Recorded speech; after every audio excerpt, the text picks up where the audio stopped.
Yes, today we are going to address Black generational trauma. Yes, the pain we inherited. And if you stay till the end, I will show you 6 simple steps on how to break generational trauma. We have been saying this for too long, and addressing it once and for all will shape our focus and help our communities heal. One step at a time, one Black man at a time. You already know who's talking. I'm Graffiti Joe, old man, bus driver. Born and bred in these Washington, D.C. streets, 40 years of driving city and school buses in these Washington, D.C. streets, and carrying more stories than this city got potholes. And today, we gon' talk about one of the heaviest truths in our community, generational trauma. Now don't let that fancy term confuse you. Generational trauma ain't nothing new. We just finally starting to name what we've been living through for centuries. See, most folks think trauma only happens when something bad happens to you. But sometimes you carrying pain that didn't even start with you. Sometimes you carrying stuff your grandparents, great-grandparents, and even folks you never met went through. And if you're ready to do the work, hit that subscribe button and join this community where we meet just to understand and heal. This is how freedom starts, one healed mind at a time. Let me hit you with some facts.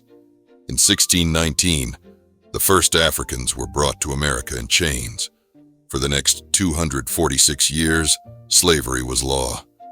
After that came Jim Crow, segregation, lynchings, redlining, voter suppression, all legally enforced. Now, that kind of suffering doesn't just disappear because somebody signed a civil rights bill.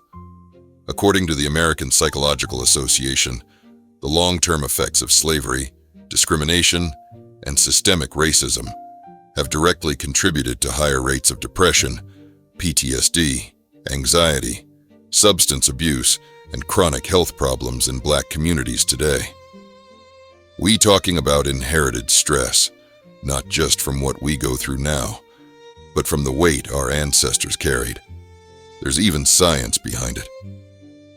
Researchers studying epigenetics, that's the study of how trauma changes our DNA, have found that severe trauma can literally switch certain genes on or off, affecting how future generations respond to stress.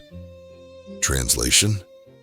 That whip they cracked on your ancestors' back might still be leaving a mark on how your body handles pressure today. This is why you see Black folks dying earlier, carrying higher blood pressure, higher rates of heart disease, strokes, and mental health disorders, even when we work just as hard as everybody else. It ain't because we broken. It's because we've been carrying heavy bags for generations. Now let's talk about how we pass the pain forward. Now here's where it gets real uncomfortable, because not only did we inherit trauma, we sometimes help pass it along without realizing it. You ever hear folks say, "That's just how I was raised. That's how my mama talked to me. My daddy beat me, so I beat my kids." We normalize trauma like it's tradition. Let's talk parenting for a second. Black children are twice as likely as white children to experience adverse childhood experiences, ACEs, according to CDC data. ACEs include things like violence in the home, having a parent incarcerated, substance abuse, or extreme poverty. And when kids grow up in environments like that, it don't leave when they turn 18. It shows up in how they parent. It shows up in relationships. It shows up in how they handle conflict, trust, love, and fear. We teaching kids to be tough instead of teaching them to feel. We punishing emotion instead of teaching emotional control. We confusing strength with silence, and silence becomes the seed that grows new trauma. Let's talk about relationships. Generational trauma shows up in how many of us struggle to trust each other. How many Black men and women have been taught, sometimes directly, sometimes through observation, that love equals pain, that vulnerability equals weakness, that asking for help means you're soft. This is why so many of us walk around angry, guarded, detached. We not bad people. We just wounded people who never got taught how to heal. And don't get me started on money trauma. Whole generations taught to fear banks, fear investing, fear credit, fear trusting anybody with their finances because somebody got robbed or scammed back in the day. Even in success, we carry guilt, survivor's guilt. We feel bad for doing well when people around us still struggling.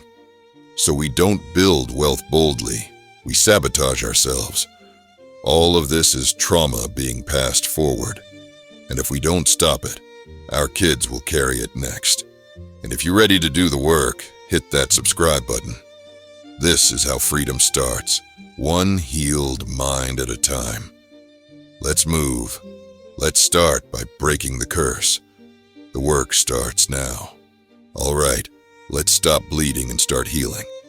Because generational trauma may have started without us, but it's going to end with us, if we choose. Step 1. Call it what it is. We can't heal what we won't admit. Stop saying, "That's just how I am." Start saying, "That's a wound I need to work on." Step 2. Seek help early. Therapy ain't weakness. Therapy is the gym for your emotions. And if therapy still feels foreign, start simple. Read, join support groups, have real conversations. We don't have to figure this out alone. Step 3. Teach the next generation emotional intelligence. Teach your children how to identify emotions, how to communicate instead of explode, how to problem solve instead of self-destruct. The earlier we start, the less baggage they carry. Step 4. Heal family dynamics. It's okay to set boundaries with toxic family. It's okay to challenge old traditions that caused harm. And yes, it's okay to forgive and move forward, not just for them, but for your own peace. Step 5. Break the silence culture. Talk about mental health in your home like you talk about physical health. Make it normal. Make it safe. Let your kids see you deal with your emotions in healthy ways. Step 6. Build community healing spaces. We heal better together. Barbershops, churches, community centers, they can all become safe spaces for open dialogue. Because let me tell you something. Generational trauma is a heavy chain, but every chain has a weak link. We can be that link, the one that breaks the curse. Because real Black excellence ain't just about money, degrees, or businesses. It's about raising whole people, healthy people, healed people.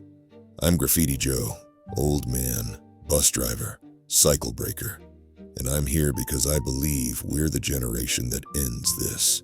Not perfect, but healed enough to give the next generation something better. If you're serious about breaking the generational curse, drop it in the comments right now. It ends with me.